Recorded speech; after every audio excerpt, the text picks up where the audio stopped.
Donc, je me présente une nouvelle fois pour ceux qui n'étaient pas là. Donc, Grégory Bécu, je suis directeur de la vente stratégique chez Smile. Je suis expert de la gestion de contenu, un domaine sur lequel je travaille depuis plus de 10 ans. On va présenter, et je vais laisser chaque intervenant se présenter. Olivier, vous pouvez prendre le micro, on va commencer par vous. Voilà, si en une bonne minute, vous pouvez vous présenter votre parcours. Qui êtes-vous ? Alors, Olivier Foucault, c'est bon au niveau du son, tout le monde m'entend ? Donc je suis DSI de la ville d'Aulnay-sous-Bois. J'ai, comme vous vous en doutez, une culture de collectivité territoriale. Une collectivité territoriale, c'est une ville, un conseil général, une grande ville comme la ville de Paris s'il en est. Mon rôle au sein de cette structure, c'est d'animer l'ensemble des ressourcités autour de l'activité de la ville. J'ai donc eu une carrière dans un certain nombre de collectivités territoriales qui m'ont amené, entre autres, à traiter les sujets relatifs aux sites internet et aux intranets.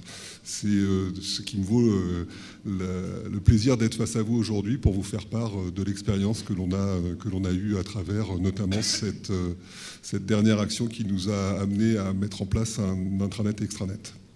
Très bien. Alors, on le verra peut-être juste après, mais Aulnay-sous-Bois, c'est combien ? 50 000 habitants ? Aulnay-sous-Bois, c'est 83 000 habitants. 83, c'est ça ? Oui, 83 000. C'est une ville du 9-3. Je pense que tout le monde sait à peu près où elle est.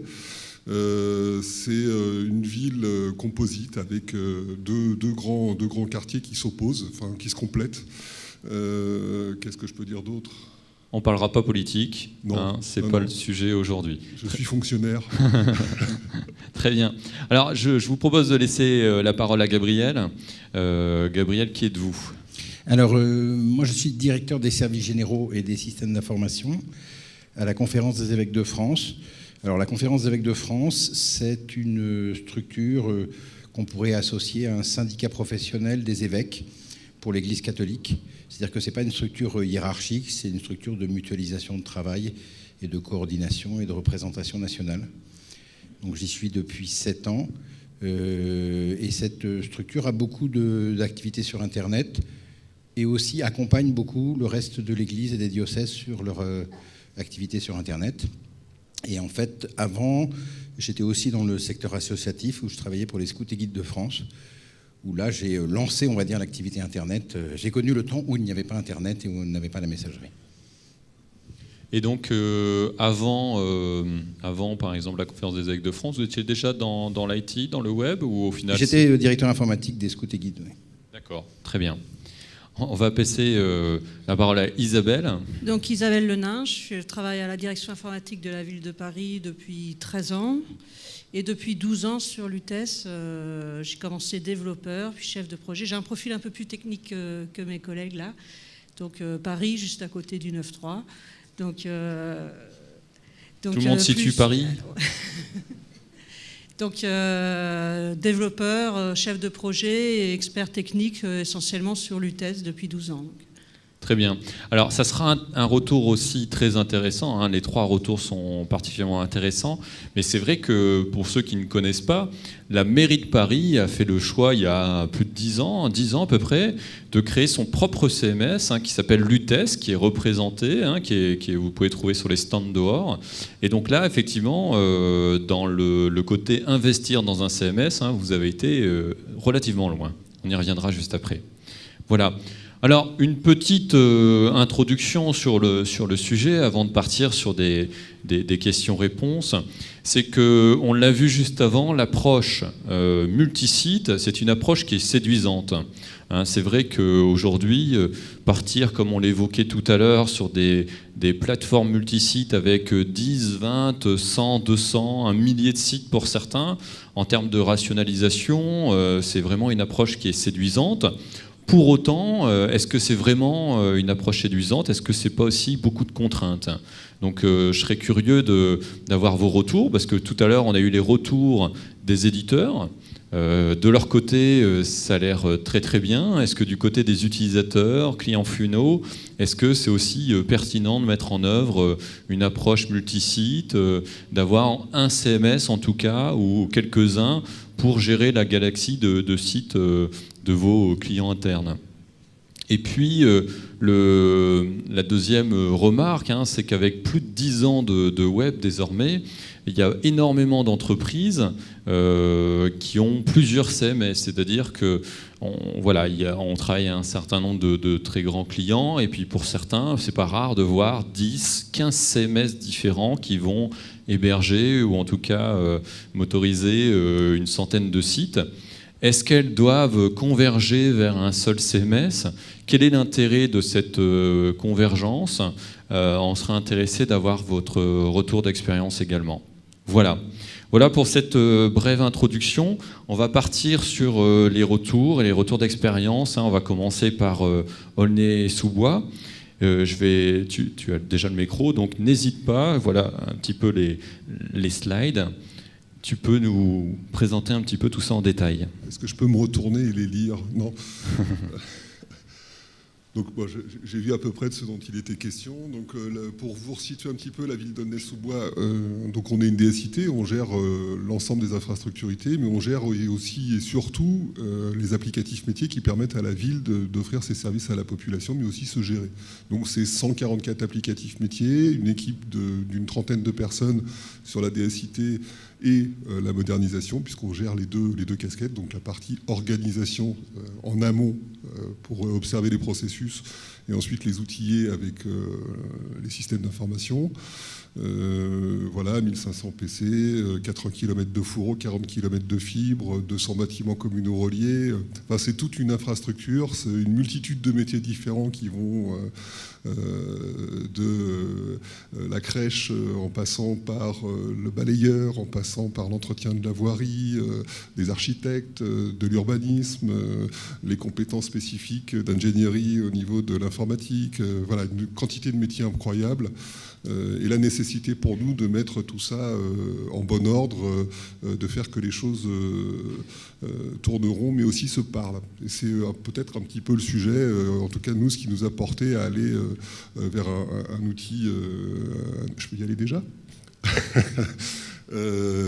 Donc pour reprendre un petit peu la démarche qui nous amène aujourd'hui, on est parti d'une réflexion de la part de la direction des communications. Il y a une petite opposition entre la direction des communications et les services de la ville en général, puisqu'elle appartient au monde politique et nous au monde administratif, et on a tendance à distinguer les deux. Donc on est parti d'une réflexion de la part du politique, de la direction des communications qui voulait mettre en place en même temps qu'un nouveau site internet, une refonte de l'intranet qui était existant, qui était plus un intranet purement informatif. On a levé le doigt en disant mais écoutez, on a des compétences, on est hébergeur interne, pourquoi est-ce qu'on ne peut pas participer à cette démarche? Donc on a choisi au départ de partir sur un outil qui s'appelle Typo 3, je pense que tout le monde connaît, et puis on s'est vite rendu compte que notre apport finalement n'était pas un apport de SS2I, on travaillait en plus de notre activité quotidienne. Je refais référence à ces 144 applicatifs métiers, les 66 serveurs que l'on gère, 1500 postes, 850 GSM, enfin je passe sur les lignes téléphoniques, etc. Et on s'est rendu compte que Typo 3 était peut-être un petit peu en décalage par rapport à notre investissement quotidien et nous nécessitait de notre part une revisite constante de nos connaissances pour pouvoir rester performants. Donc on a changé un petit peu le fusil d'épaule, on est parti sur un Drupal. Et là, encore une fois, on s'est trouvé confronté à la même difficulté. Alors un peu moins parce que c'est beaucoup plus intuitif, mais on avait l'angoisse de la mise à jour du vendredi soir, qui fait que plus rien ne marche. On avait la difficulté de corrélation entre les modules et la version du CMS, qui fait qu'on se gratte beaucoup la tête avant de choisir de changer quelque chose. Et finalement, on a eu aussi une évolution de notre commande, de la commande qui nous était faite, qui était d'aller, alors pas vraiment vers un réseau social, mais en tout cas de porter des outils le plus largement possible vers l'ensemble des agents. On a 3000 agents. Donc de toucher les agents qui ne sont pas forcément dotés d'un outil informatique dans leur quotidien, dans leur travail. Donc ça voulait dire création de 3000 boîtes mail, ça c'est un sujet à part mais c'est intéressant de le noter, et aussi mettre en place un couple intranet-extranet qui soit simple et facile à gérer pour nous. Donc on a sur cette base fait le choix d'utiliser, c'est fini non, on a fait le choix d'utiliser, non j'ai entendu un bip. Non, allez-y, c'est très intéressant. On a fait le choix d'utiliser Amétis. Amétis parce que déjà en première intention il nous permettait de simplement, facilement répliquer l'ensemble des contenus que l'on désirait de l'intranet vers l'extranet, pardon, excusez-moi. Sachant que l'intranet était hébergé en interne et l'extranet était hébergé, ces jeunes hébergeurs amènent, et n'y voyez pas malice de ma part. Voilà, donc derrière, on s'est rendu compte aussi qu'on avait, ce faisant, la possibilité d'aller plus loin dans nos démarches, notamment dans la démarche de réorganisation des services. On a besoin de créer du lien, de mettre en relation des services qui sont souvent habitués à ne pas travailler ensemble, voire à ne pas se parler, voire souvent à se dénigrer, à se critiquer, à se rejeter la faute. Et un des moyens les plus évidents qu'on a trouvé, c'est d'utiliser le maximum de cet outil à travers des modules vendeurs, ça c'est une évidence, mais qui étaient disponibles immédiatement, mais aussi par exemple créer une sorte de service public .aulnay qui en interne nous permet de partager du savoir, d'échanger de l'information et de faire que les services qui sont en frontal vis-à-vis de la population aient l'information des experts en permanence.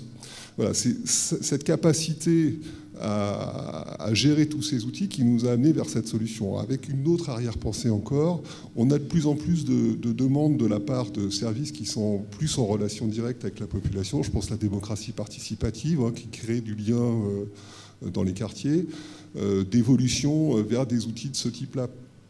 Et bien évidemment, encore une fois, là on est prescripteur, voire fournisseur, et notre volonté était de ne pas multiplier les outils et d'être en capacité, alors bien sûr avec des modalités d'hébergement différentes, mais d'être en capacité, avec le même savoir-faire, de pouvoir couvrir tous ces besoins.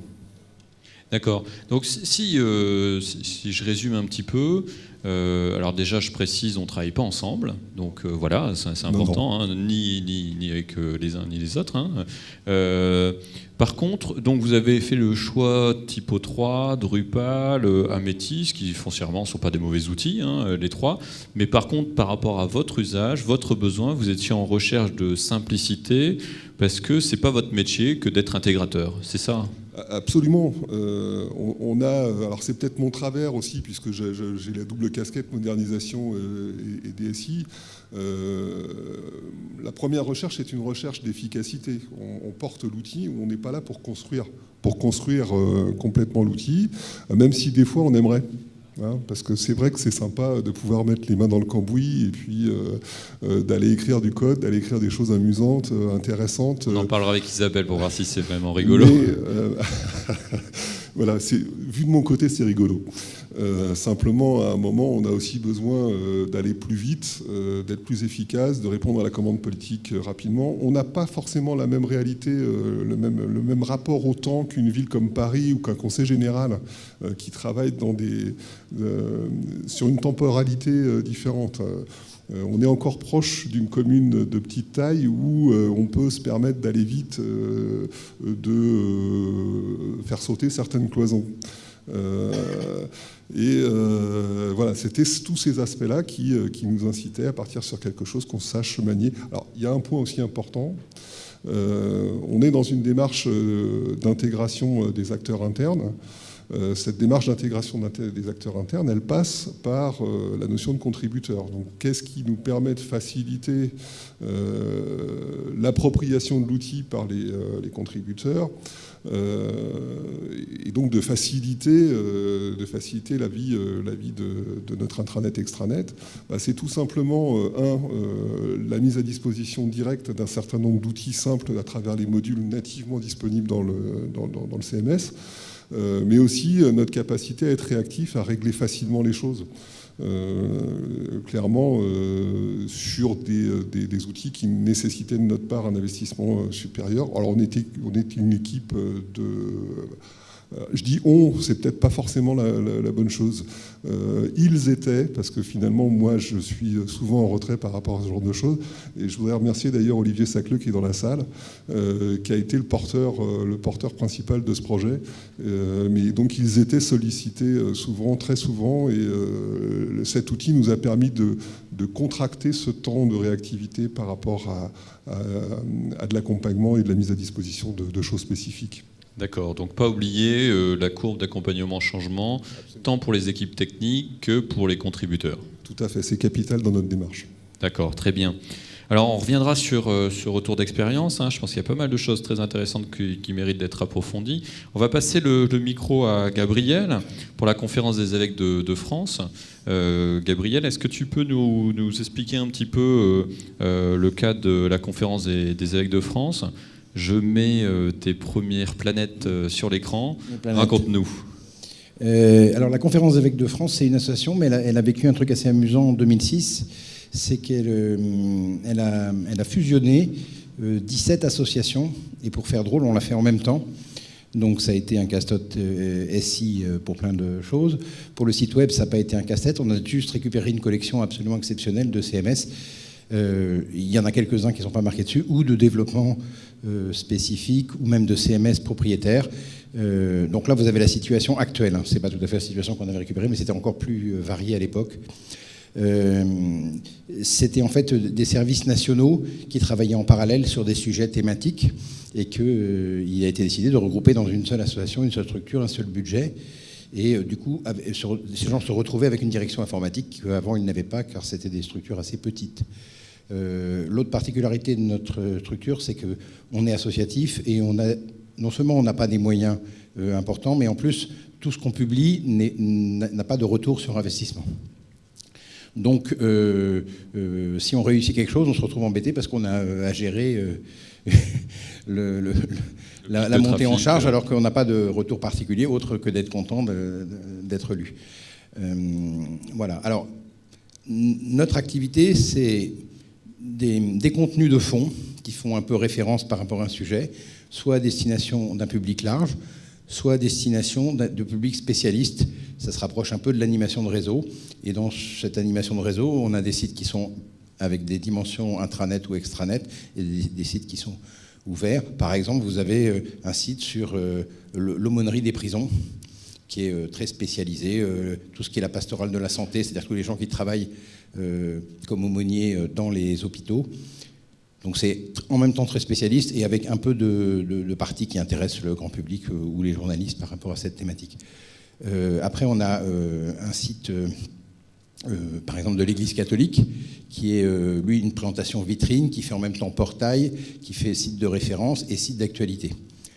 Et en gros, comme ça, on a décliné, on a à peu près 6 types de sites différents. On a des sites événementiels par rapport ou plaquettes par rapport à un produit. On a par exemple, chaque fois qu'il y a des journées mondiales de la jeunesse, on fait un site dédié. On avait un rassemblement, une démarche assez importante, Diaconia, il y a eu un site. Voilà. Donc nous, on a isolé au niveau des fonctionnalités, des besoins, à peu près 6 types de sites différents, plus quelques-uns qui sont souvent faits en développement spécifique. Le plus particulier, on a un site qui s'appelle Messe Info, Église Info, qui donne les horaires et la localisation des lieux de culte. Et puis un site sur les saints, qui s'appelle Nominis. D'accord. Donc, on voit un petit peu à l'écran la galaxie de sites que ça représente. En tout cas, dans la rationalisation, on voyait tout à l'heure le nombre de CMS, etc. Vous n'avez pas cherché à arriver à un CMS, mais vous avez déterminé un nombre de cas d'usage et vous cherchez à y répondre. Voilà. Alors, l'autre raison, c'est comme on n'a pas beaucoup de moyens, on ne peut pas aller très vite dans la dimension. Et puis, il y avait aussi la dimension psychologique. Les gens vivaient pas forcément facilement la fusion. Et donc, on a laissé pas mal de liberté au début et on a pris le temps pour s'habituer à travailler ensemble. Et là, on est en train de refondre, on va dire, tous les sites qui ont été faits il y a 5-6 ans. Et du coup, là, on rentre dans une mutualisation plus importante et on essaye d'orienter et les choix techniques, mais aussi les choix éditoriaux, pour que ce soit plus cohérent, pour qu'on n'adresse pas le même public sur 3 sites différents en ayant le même contenu. Actuellement, on a, vous cherchez une information sur le baptême, vous avez 3 sites qui vont vous parler de ça, avec des choses qui sont assez proches, pas tellement spécialisées. Du coup, là, on va essayer de rationaliser, de dire ça, c'est pour tel type de public, on va le mettre sur tel site, tel niveau d'information, on va le mettre sur tel autre, etc. Ce qui fait qu'on a aussi beaucoup de dimensions de comment je vais faire pour faire du transversal entre mes sites. Et donc, on travaille et sur l'optimisation d'un CMS avec des fonctionnalités adaptées, et sur la création de services qui peuvent être partagés entre les différents contenus. Alors pour nos sites à nous, mais aussi pour les sites de notre réseau, des sites de diocèse, des sites de paroisse, de toute structure.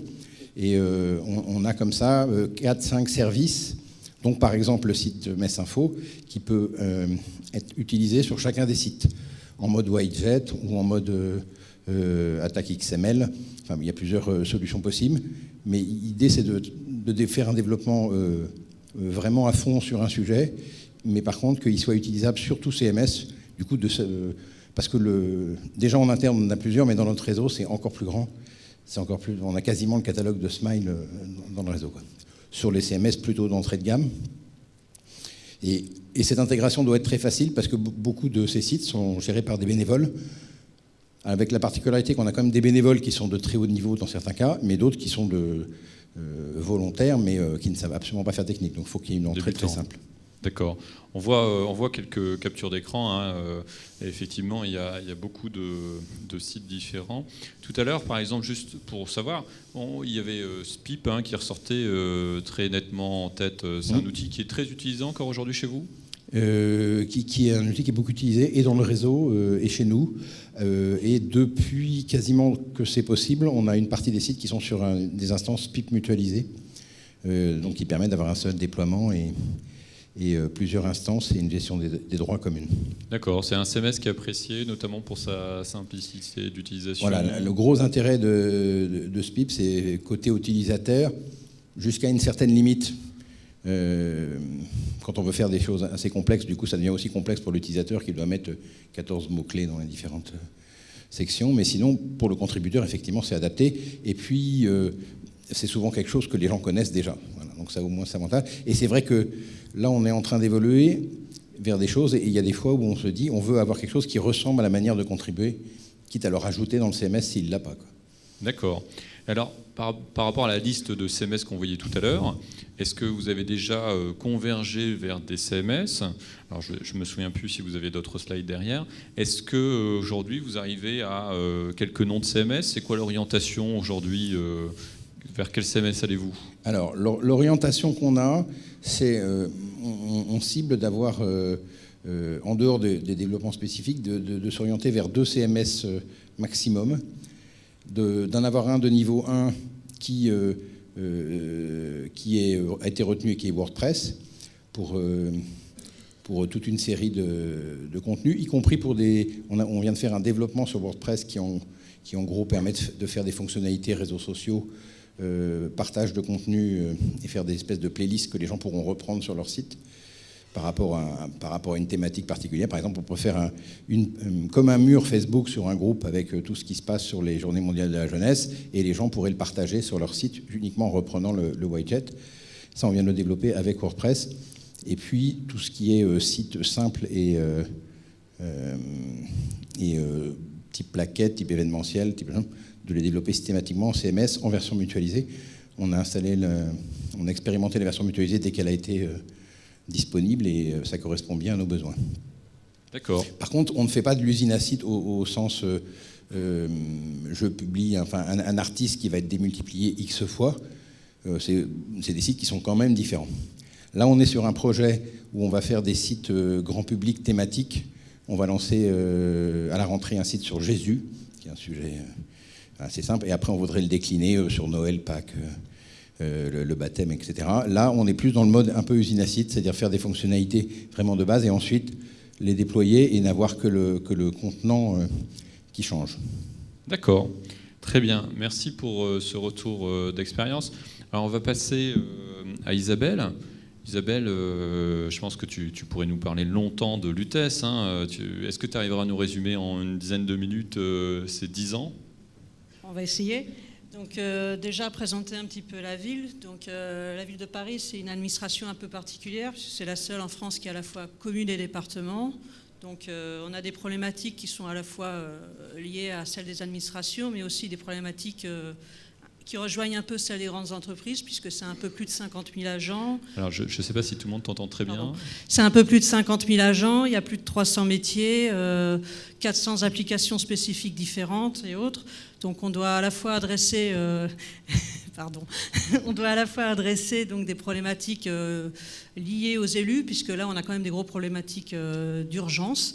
Liées à la continuité du service, à la montée en charge et autres. Donc on a préféré investir depuis un moment dans notre outil, puisqu'on avait la particularité d'avoir un service informatique technique au départ, qui maintenant a évolué, mais on a commencé par développer notre propre système. Et on a accumulé tout notre savoir sur l'UTES, notamment pour tout ce qui est rendu web. Donc là, on voit l'écran. Aujourd'hui, il y a un peu plus de 100 sites internet, intranet qui tournent sur l'UTES. Alors en fait, voilà, il y en a beaucoup pour plus. La mairie de Paris. Voilà, il y en a à peu près 180. J'ai un peu résumé. Il y en a 180 puisqu'en fait, l'UTES c'est pas seulement un CMS, c'est aussi un framework de développement web. Et toutes nos applis métiers maintenant sont aussi développées sur l'UTES, qui permet de les intégrer dans un portail d'intégration ou de les faire tourner en autonome. Donc c'est un choix qu'on a fait depuis le début parce qu'on a une équipe technique, mais aussi dans la collaboration avec nos marchés, dans nos marchés publics. On a l'avantage de l'avoir mis en open source très tôt, donc là c'est la suite. Donc en l'UTES, c'est peut-être un des premiers CMS, on a vu ce matin les historiques, ça date du Jurassique, comme ça a été dit ce matin. C'était 2001, on l'a fait pour les mairies d'arrondissement. À l'époque, c'était vraiment que du CMS et très vite sont apparus différents besoins. Donc, on l'a fait évoluer pour l'intranet, pour les extranets, pour toutes les refontes. Et on est très vite sorti du mode pur CMS. Dès qu'on est passé en plugin, on a vite eu des demandes métiers particulières, entre autres pour l'intranet où il fallait rendre des services particuliers, par exemple exposer dans le portail l'annuaire d'entreprise, des choses comme ça. Et la mainmise qu'on avait encore à l'époque, enfin on l'a toujours, mais la mainmise technique qu'on avait nous a permis de les faire très rapidement en interne. Et la continuité de l'UTES à la ville de Paris s'est faite à travers les marchés publics où on a fait des marchés de développement. On continue à faire du développement interne en parallèle de nos marchés publics, ce qui permet de garder vraiment la connaissance de l'UTES, de savoir exactement comment il va évoluer, mais de ne pas être dépendant d'éditeurs ou autres. Et donc, comme vous l'évoquiez, en 2001-2002, passage en open source. Et là, je crois de mémoire que c'était la première fois qu'une collectivité... C'était le premier logiciel reversé par une collectivité dans l'open source. Donc c'est une licence BSD qui est vraiment zéro coût de licence, distribuable, redistribuable. Tout le monde peut modifier le code et le reverser. Donc il y a une plateforme d'intégration continue qui est en ligne, qui permet à chacun de contribuer, donc pas forcément de comité, là il y a quand même un léger contrôle, mais c'est vraiment ouvert à tous et on travaille beaucoup avec d'autres administrations, notamment des échanges. Beaucoup d'administrations utilisent l'UTES soit pour leur internet, intranet, simplement en tant qu'utilisateur, et d'autres, comme la ville de Marseille, eux font leurs plugins et nous reversent des plugins, ce qui permet vraiment d'aller vers la mutualisation des coûts au sein des administrations.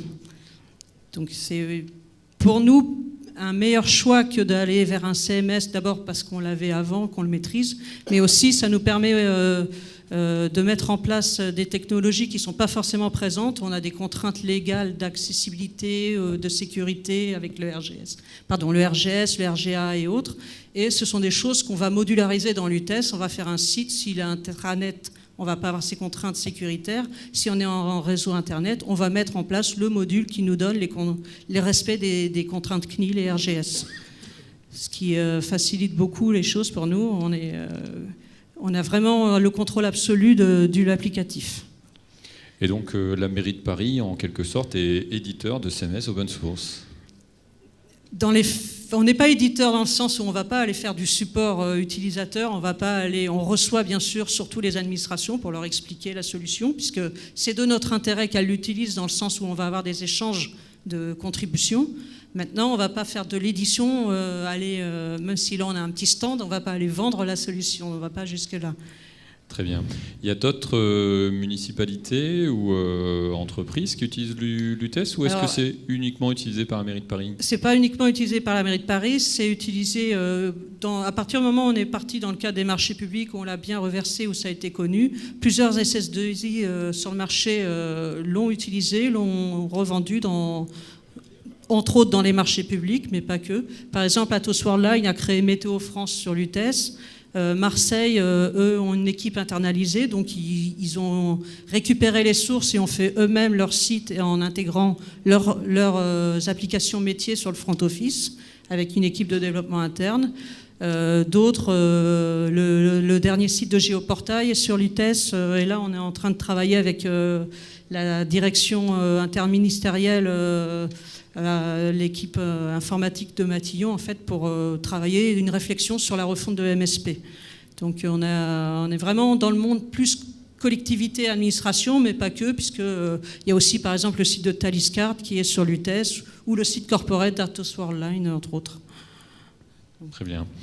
Je ne sais pas si vous voulez continuer sur les dates jusqu'à Voilà. 2013-2014. Donc en fait, à la ville de Paris, à partir du moment où, comme toutes les administrations, on est plus parti dans de la délégation de développement, on a accentué quelque part notre travail sur l'UTES, puisqu'on a intégré, on a un marché spécifique de maintenance l'UTES, donc on continue à travailler en interne, mais on a une plateforme d'intégration continue qui permet vraiment de contribuer de tous les côtés sur le code, mais aussi le marché de maintenance et de développement applicatif spécifique de la ville de Paris est vraiment orientée sur l'UTES, c'est-à-dire que toute application spécifique web doit être développée sur l'UTES à la ville de Paris. Ça règle tout un tas de problématiques dont on a déjà parlé sur l'accompagnement au changement, parce qu'à partir du moment où on a formé les utilisateurs à un back-office, ils retrouvent toujours la même interface, même si les entrées sont différentes, ils savent où ils sont. Ça règle les problématiques de coûts, c'est de la rationalisation de coûts. On ne redéveloppe pas du tout les gestions d'utilisateurs ou autres. Tout ça existe déjà, on se contente de faire redévelopper la partie métier. Ça permet la rationalisation au niveau du déploiement, puisqu'on a à peu près 1,5 ETP pour, si je ne dis pas de bêtises, 400 instances l'UTES qui tournent en production. Un ETP, un équivalent temps plein. Pardon, excusez-moi. C'est un ça. équivalent temps plein. Donc une demi-personne à temps plein une demi-personne, le temps plein d'une demi-personne sur les 400 instances l'UTES. C'est-à-dire qu'on a poussé à l'extrême l'industrialisation en interne, à la fois dans la génération des sites. On a des packages tout prêts si on doit faire juste un site éditorial ou un site orienté téléservice ou un site, ça dépend. Par exemple, vous parliez d'e-démocratie, on a des plateformes déjà en ligne. Je n'ai pas expliqué tout à l'heure, mais la ville de Paris, c'est 20 directions fonctionnelles. Chacune est relativement, je ne vais pas dire autonome, mais à un élu qui lui font des demandes de communication. Et par exemple, la direction déléguée aux citoyens va aller travailler sur une plateforme d'e-démocratie pour les rythmes scolaires. Donc, ils n'ont pas besoin de notre intervention, ils ont une plateforme en place, ils se connectent, ils créent leur DIG, on appelle ça DIG, et ils vont pouvoir mettre en place tout leur forum de relations avec le citoyen sur le sujet, sans intervention de la direction informatique.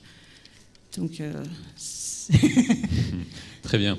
On voit quelques captures d'écran de sites. Moi, je me souviens, en 2001, c'était assez flagrant de voir tous les sites des arrondissements qui étaient propulsés sur l'UTES. Alors, on va rentrer dans les questions. Isabelle, peut-être, justement, tu peux prendre la première question. C'est, s'il n'y avait pas eu l'UTES, par exemple, à la mairie de Paris, est-ce que vous auriez pu développer autant de sites ? Est-ce que ça aurait été pour le même coût ? Est-ce qu'aujourd'hui, investir dans un CMS ou dans plusieurs CMS, est-ce que ça représente vraiment une économie d'échelle ? Ou est-ce qu'au final, moi c'est une question que je me pose, est-ce qu'il ne vaut mieux pas choisir systématiquement le CMS le plus adapté à son contexte ? Est-ce que là aussi on n'a pas un gain Alors, généralement, quand on est du côté de la com, on veut le CMS le plus adapté immédiatement. Maintenant, ça c'est vrai pour les sites événementiels. On fait un site qui doit être joli, qui dure 2 mois, pourquoi pas. Maintenant, quand on est vraiment dans une stratégie de continuité, dans une stratégie de relation avec le citoyen dans le temps, ce qu'il faut surtout savoir gérer, c'est la mise à jour, c'est la maintenance au quotidien, c'est rajouter des fonctionnalités, débugger en vitesse ou autre. Et pour ça, mais rien de mieux qu'une plateforme d'intégration continue où on est capable de versionner non seulement son site, ses plugins, mais aussi tout le site événementiel ou le site de relation avec le citoyen. On va faire de l'industrialisation à l'extrême et on peut aller de bout en bout, vraiment avoir la maîtrise absolue sur tout le versionning. Donc pour la continuité, pour les sites, on va dire, sérieux, c'est plus intéressant d'aller investir dans son outil, d'adapter, de le faire évoluer que sur un site événementiel où on a tout à fait la capacité avec l'UTES, donc nous on les fait avec l'UTES. Mais la question peut être un peu plus ouverte à ce niveau-là. D'accord. Alors, Gabriel ou bien Olivier, est-ce que vous avez un ratio, c'est-à-dire qu'aujourd'hui, de passer par exemple de 20, 10 CMS différents à 2 CMS, est-ce que vous espérez, est-ce que vous avez chiffré un gain de productivité? Est-ce que ça se mesure? Est-ce que, encore une fois, si je reviens à la question précédente, est-ce qu'il ne vaut mieux pas avoir toujours le CMS le plus adapté au contexte? Si on a des CMS qui sont que événementiels, qui vont disparaître, on peut faire un peu ce qu'on veut. À partir du moment où on doit les garder, on a un problème de migration, de mise à jour obligatoire, parce qu'il y a des moments où la maintenance s'arrête. Et là, le coût de la migration, qu'il soit sous-titré en externe ou traité en interne, c'est un coût qui se multiplie par le nombre de CMS. Alors après, les CMS n'ont pas les mêmes coûts de migration, en plus. Et plus le CMS est complexe, plus c'est important. Là, on est en train de faire une refonte d'un site où il y a 10 000 contenus avec une dizaine de types de contenus. C'est pas la même chose que de migrer un petit site avec une centaine de pages. Donc clairement, on a une économie en ayant moins parce qu'on n'a pas besoin ou de maîtriser ou de payer, parce qu'on peut le relisser. Si on a les mêmes fonctionnalités dans un CMS pour 5 sites, on sait que la migration, on aura un problème une fois, mais on ne l'aura pas sur les 4 autres, quoi. Et c'est vrai que globalement, les migrations, en fait, on en fait peu. D'ailleurs, on change de site et on en profite pour changer éventuellement d'outils. Mais c'est vrai qu'il faut gérer aussi le passif. Et donc, finalement, faire un choix de CMS, ça engage quand même pour pas mal d'années. Oui, mais là, typiquement, tous nos sites en SPIP, on est obligé de les migrer dans des versions supérieures. Comme une partie de ces sites ont des développements spécifiques, la migration directe bloque. Donc voilà, et là, on se retrouve dans des opérations où il y a un coût, quoi. D'accord. Et donc, Olivier, vous partagez cet avis? Je ne sais pas. On est un peu éloigné de ce qu'on vient d'entendre des deux côtés, hein. Nous, on va dire presque qu'on démarre. Les besoins que l'on avait jusqu'à présent étaient relativement limités. Alors, bien sûr, on peut parler d'e-administration. Il y a plein de choses qui sont cachées derrière, qui sont invisibles pour vous, rassurez-vous, mais qui sont déterminantes dans notre façon de construire notre SI. Par contre, oui, notre souci de construction, et notamment sur cette commande qui nous était faite de couple intranet-extranet, il a influé sur le choix, puisqu'on voulait trouver un outil qui soit le plus polyvalent possible. Alors, comparaison avec le couteau suisse, c'est peut-être pas forcément la bonne, mais qui nous mette en capacité de garantir notre efficacité, d'anticiper, puisqu'on n'a pas vécu ce que vous avez vécu avec tous ces développements antérieurs, mais d'être certain qu'on puisse absorber, aborder et répondre au maximum à toutes les demandes qui nous seraient faites avec ce qu'on avait dans notre boîte. Donc la démarche, on la retrouve. Et Isabelle, à Paris, c'est envisageable de construire un site sans l'UTES? Ça existe? Il y en a, je ne vais pas vous dire lesquels, mais c'est une grosse administration, donc il y a forcément des entités qui ont la main mise sur leur communication. Maintenant, ils n'ont pas forcément la main mise sur leur budget, donc s'ils passent par la direction informatique, c'est forcément de l'UTES, puisque là, on n'a aucun coût de licence, aucun coût de déploiement. On prend un site. En plus, là, on est passé sur la V4 en HTML5, CSS3, on a intégré Bootstrap. On a sorti, par exemple, le site.paris avec une charte à, je crois que c'est $10. Donc, il n'y a même plus le coût d'intégration graphique comme on pouvait avoir avant. C'est de plus en plus rentable de faire du LUTES à la ville de Paris avec l'amélioration des technologies. Donc, c'est une question de budget. Si on veut faire rationaliser les coûts, on prend du LUTES à la ville de Paris. D'accord. Et alors, au quotidien, quel est le poids par exemple, des services communication, ou en tout cas des donneurs d'ordre? Ils vous imposent ce choix d'outils, ou est-ce que... Joker. D'accord. On en parle après, hors caméra. Hein. C'est un vaste sujet. Comment l'aborder? Gabriel, peut-être. On a effectivement... Je crois qu'il faut arriver à nouer un vrai partenariat. On est là pour construire la même chose. On a là le même souci d'efficacité. Les outils permettent maintenant d'avoir une certaine forme d'autonomie en incorporant des compétences métiers spécifiques. Et quand on parle de com, de graphisme, c'est une évidence. C'est tout ce qu'on connaissait déjà auparavant dans l'écriture des logiciels, entre l'écriture pure et puis le prototypage. Oui, mais je crois qu'il faut qu'on arrive à faire comprendre, mais je crois que finalement c'est valable pour tous, qu'on est partenaires, qu'on est acteurs ensemble pour une plus grande efficacité, et qu'en partageant la maîtrise de l'outil et sa simplicité, on y a tout gagné. Donc, je crois que ça revient complètement à ce qu'on disait. Notre capacité, c'est à rendre les choses, la mise à disposition de l'outil et le plus transparente possible pour que tout le monde puisse s'y insérer et trouver sa place. Et donc le dernier choix concernant Amétis a été fait conjointement avec la DSI et la communication. C'est pour ça que j'avais dit Joker. D'accord, très bien. Gabriel, peut-être pour réagir à cette question. Nous, dans l'historique, on avait un choix où chaque service choisissait son prestataire qui lui proposait un CMS et travaillait dans ce mode-là. Maintenant, on est passé effectivement dans un choix où on leur fait faire... On participe à la réflexion sur le cahier des charges, sur les problématiques et éditoriales et fonctionnelles. Et du coup, l'appel d'offres fait mention de ces choses-là. Et ensuite, le choix est fait en commun avec le service communication ou le service en question. Mais maintenant, on est dans une phase où on travaille vraiment en collaboration, et les gens ont pris en compte la dimension financière qui fait que si on mutualise, on a des coûts moindres et des délais plus courts. Très bien. Alors, gardez le micro, Gabriel, pour peut-être une dernière question. Je pense que ça concerne peut-être un petit peu moins la ville de Paris. C'est quelle est la stratégie? C'est-à-dire que les gens qui sont dans la salle, par exemple, qui ont une dizaine de CMS à la maison, un historique important, comment on fait pour migrer? C'est quoi la stratégie? Ça se fait pas en une semaine, ça se fait pas en un mois. C'est quoi la bonne pratique et les démarches en fait pour aller vers cette convergence? Parce que je pense que tout le monde est d'accord autour de la table pour dire que investir dans un CMS, qu'on soit effectivement, c'est le cas exceptionnel de la mairie de Paris, ou en tout cas qu'on utilise un CMS existant, ou deux ou trois, en tout cas l'investissement autour d'un CMS, ça apporte quelque chose de plutôt positif. Je pense que c'est une bonne convergence. Mais quelle est la stratégie pour ceux qui ont effectivement des dizaines de sites pour aller vers cette convergence? Alors nous, on travaille sur deux axes.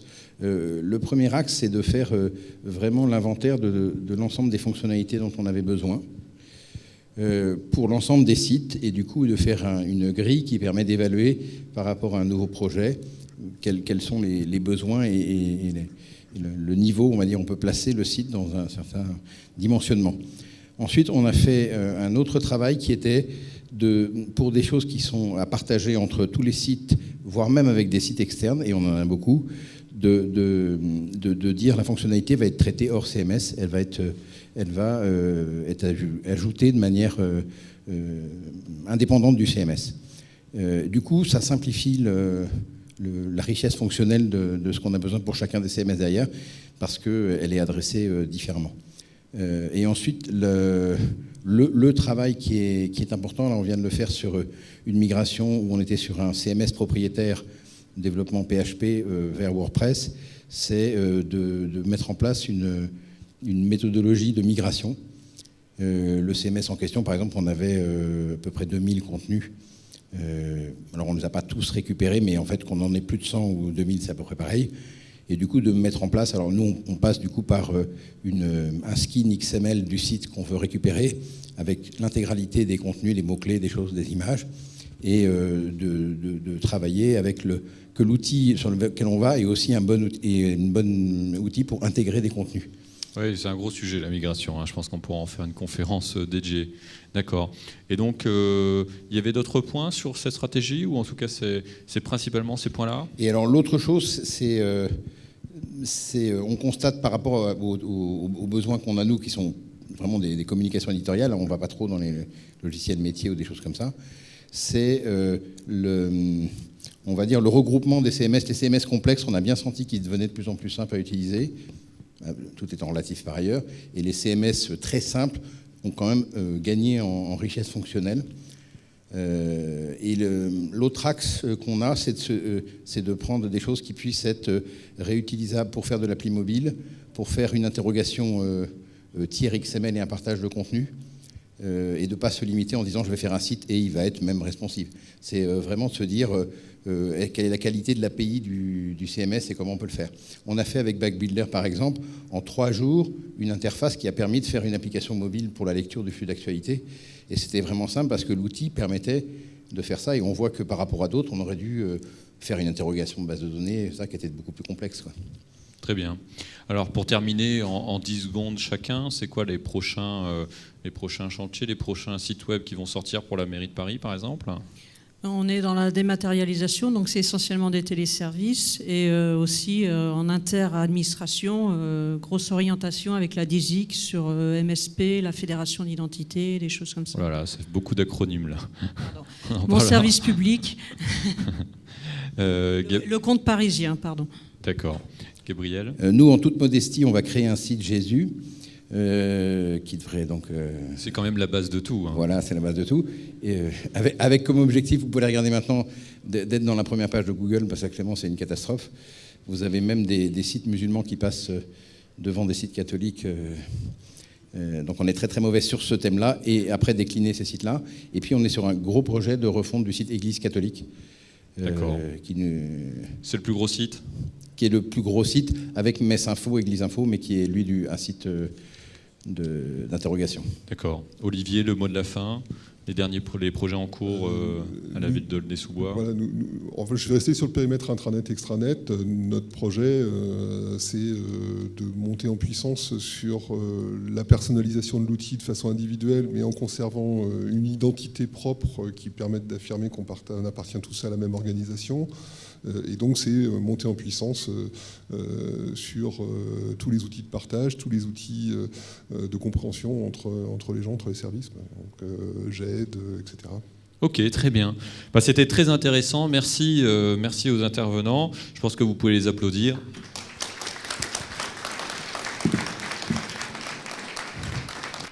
Voilà.